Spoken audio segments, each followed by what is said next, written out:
C'est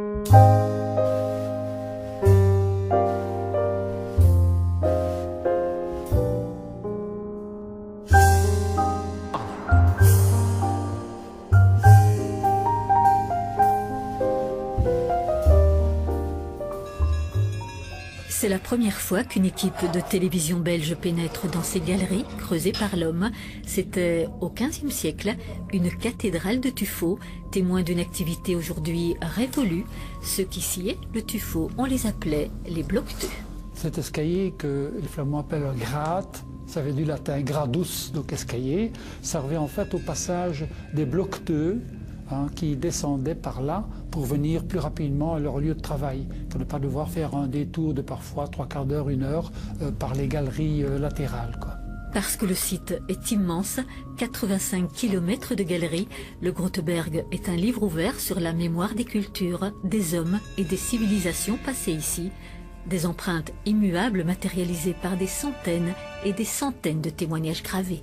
Le dessin que vous voyez derrière moi représente un militaire allemand. Ça a été confirmé par des amis allemands qui s'y connaissent et qui ont reconnu l'uniforme type d'un soldat de la dernière guerre mondiale. Quand l'homme devait se réfugier, c'est toute la vie économique qui se développait sous terre. Ces mangeoires servaient au bétail des fermiers. Chaque fois que les envahisseurs étaient dans la région, que ce soit les Français, les Alliés, donc les Hollandais, les Prussiens, les Brandebourgeois, les Espagnols évidemment aussi, puisque ça a duré jusqu'à la fin de la succession de la guerre d'Espagne. Donc ça a été très régulièrement ici une occupation par les animaux et par les humains. Le silence et l'obscurité nous submergent, le froid et l'humidité se font sentir.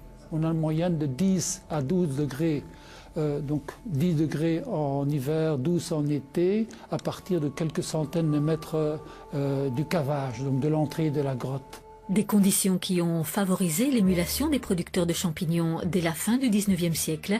Tous aujourd'hui ont disparu, sauf un. Nous avons rencontré le dernier producteur belge de champignons à l'ancienne. Ici, on a entre 10 et 15 degrés toute l'année. En fait, c'est la masse de tuffeau qui régule la température et l'humidité.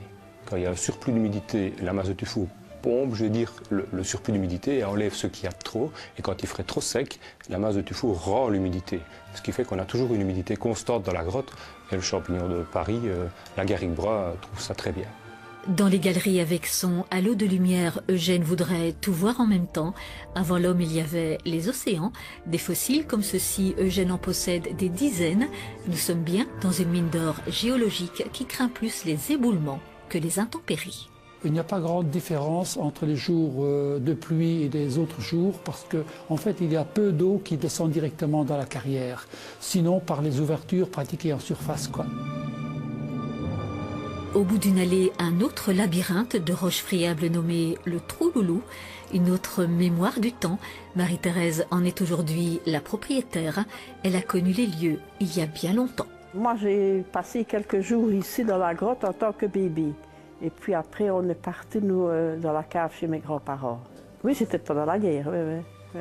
Chaque famille avait sa petite cave qu'ils avaient aménagée pour avoir donc un petit endroit pour dormir, soit sur des matelas, je ne sais pas moi. Et alors, ils faisaient une popote là, avec des casseroles, ceux qu'ils avaient trouvés. Et on avait qu'à aller traire les vaches à l'extérieur pour donner à boire aux enfants. Ça mes parents m'ont toujours raconté. Et ils se sont débrouillés comme ils ont pu ici, hein. Des années sombres, mais aussi du rose. Le rose n'apparaît qu'à une très grande chaleur. Il y a eu un énorme incendie là-dedans. Le fourrage, le foin des fermiers qui avaient entreposé tout cela a pris feu ou a été incendié volontairement par les militaires. Il y a quelque chose de sacré dans ces lieux oubliés, des lieux qu'on s'apprête à quitter avec un petit supplément d'âme. Eugène, lui, reviendra. Il sait qu'une vie ne suffirait pas à déflorer tous ces messages gravés sur les murs.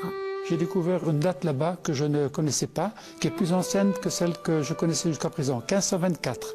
Pour le moment, donc la plus ancienne, pour moi, c'était 1550 et quelque chose. Donc on découvre tous les jours ici.